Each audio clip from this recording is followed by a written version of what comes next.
Hey, coaches. I had mentioned that I would go through our transition break that we use at the varsity level, as we'd like to transition this throughout the whole program.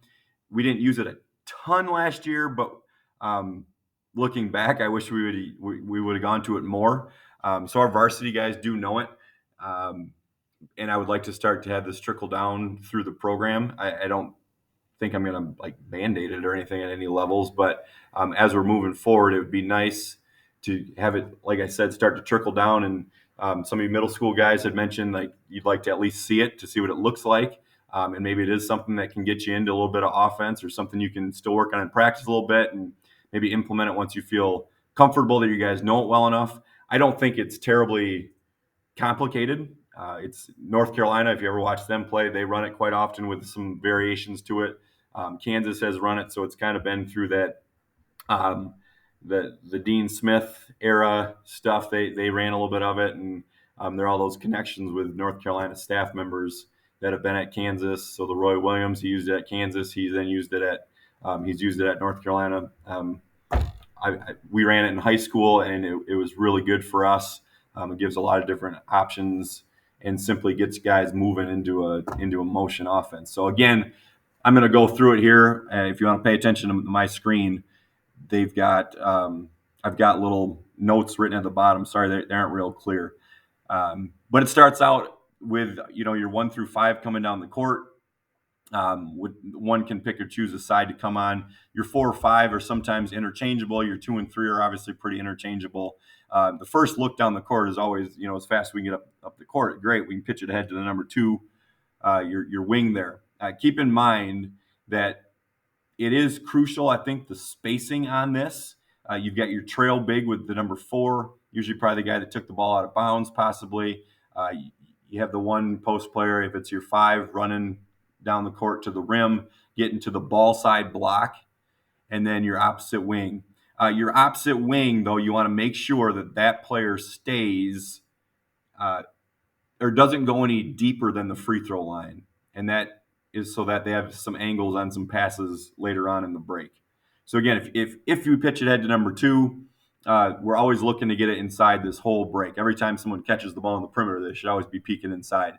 And then right away, if we've got a big guy that we can throw it to down there that we like the ball with, we do. So as the notes say here, 4 and 5 are interchangeable, 2 and 3 interchangeable. If we can pitch it ahead to number 2, great. And then if he can get it into 5, also great. And then the 3 guy or the opposite wing, it might be your 2, your 3. Those guys are both interchangeable. That guy is going to stay free throw line extended or higher. We don't want him to get any deeper than the free throw line. The 2 we want running fairly deep, or whoever's the ball side wing, so that they do have a decent passing angle to the 5 if we need to go that route. So then we will move on. Let's just say that the 2, we weren't able to get the ball up to the 2, so it's still in the hands of the 1. We are looking, and I'll just go through my notes, as the ball reverses, the 5 goes block to block. So the 5 kind of travels with the ball. So if 1 starts with the ball, we reverse it to 4, or whoever our trail big man is. 5 is going across the paint at the same time, getting block to block. The goal there, if the ball can be entered into the 5 from the 4 as he cuts across paint, great. But we don't want it to be sticky here either. If it gets to 4 and he takes a quick glance, it's not there. We want that ball swung over to the opposite wing as fast as we can. As the ball is swung, so from 1 to 4, 2 is kind of following the ball. 2 is going to make a cut to the block where the 5 was. The 5 should now be out and cutting across to the other block. And then as soon as 4 swings the ball to 3, 2 then comes up and sets this diagonal back screen for 4. It's crucial that 2 doesn't run up. If you can see my mouse here, that the 2 doesn't just run across this way. They need to get down to the block to give themselves a good angle on that back screen for number 4, or for the 4-man on that diagonal back screen. So once that action happens, now the 5 has made it across the paint. The ball is now in the hands of the 3 because it's been swung there. Now the 4 uses the 2's back screen.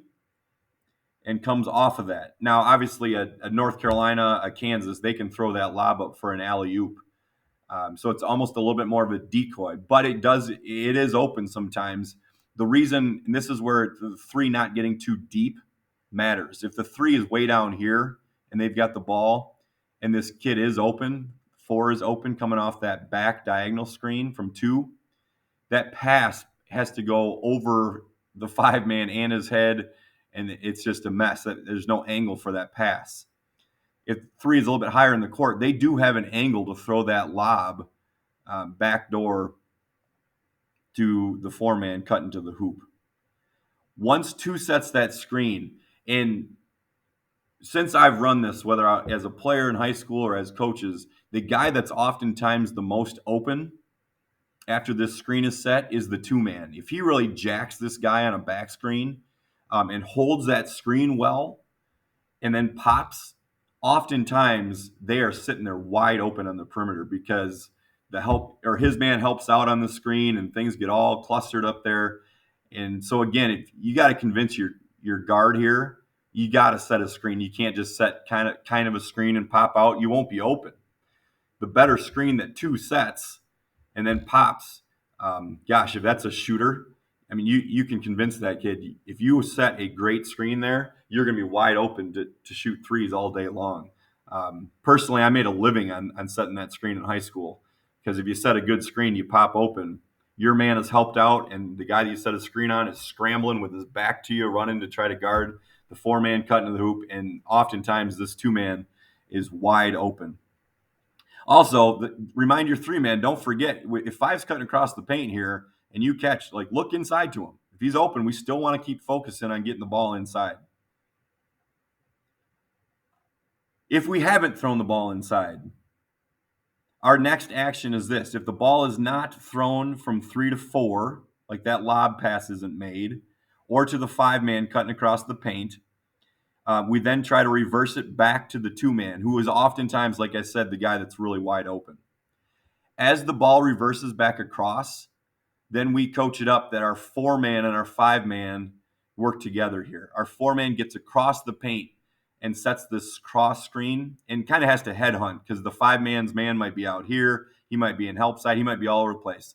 The four-man's going to have to go find five's defender and set that cross paint screen so that as the ball then goes from 3 to 2 and 2 to 1, five is coming off of that cross screen. And if it works efficiently, if they don't switch that screen, five should be coming across the paint for an easy layup or a really good post-up spot and with some great post position for one then to enter into them.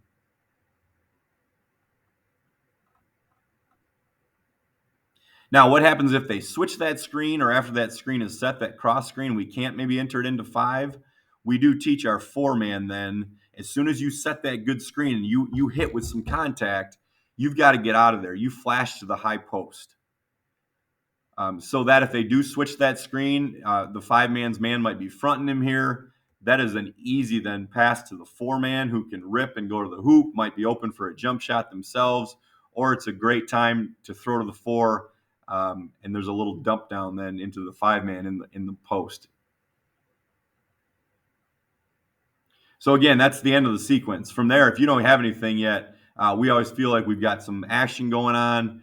We've got things spaced out still pretty well, and we get into our motion game from there.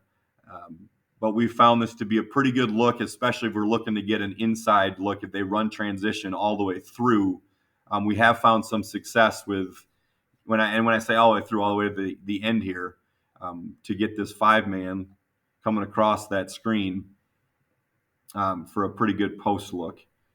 Whether that's from the one entering it into him as he cuts across the paint, or if they do switch that cross screen and with the four flashing really hard and directly to the high post, there's a nice little dump down opportunity for the five.